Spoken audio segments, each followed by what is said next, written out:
Okay, so recently there was conversation about Spike Lee movie Chiraq, and there was an alderman who felt that it was out of pocket. And then the lovely mayor, after he collected the money for the movie, didn't feel that Spike should finish the movie. Well, we are living in a war zone, whether we want to realize it or not. You got a 9-year-old who get executed. You have a young lady who get accepted to be a model, is murdered. You find baby parts in a lagoon in the park. You find a lady wrapped in a blanket with her head cut off. Innocent kids are getting killed, in the house, walking, or whatever it may be. Just all manner of statistics of shootings, murders, robberies, rapes. And you don't think that Chicago has become a war zone?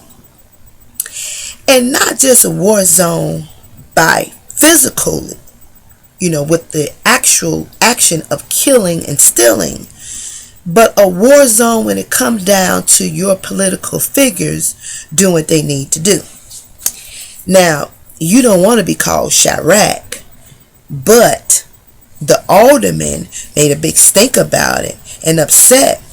But what did you do before it got out of hand? That's my question. When did you all feel the need to stop? And now all of a sudden you got this mass hire. You're going to increase the police. But every alderman across the city of Chicago, the state of Illinois, works with the police department, and they get all the statistics on crime, what's going on.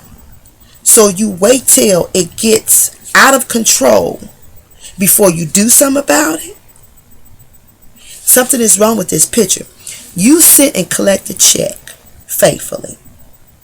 You lied and said you represented the people, and that's clearly not the case. Because if you, mayor, alderman, representative, governors, Senate, Congress, if you was representing the people in their totality, I don't think we would be this bad off. But because we have selfish people in office, it makes you think. Now, some of this stuff is just petty. People are fighting over territories that don't even belong. You don't pay your tax. You ain't paying no property tax on nothing. So how can you fight over something that you don't even own? I don't understand. But then on the flip side, some of this stuff is forced because you're putting people in survival mode.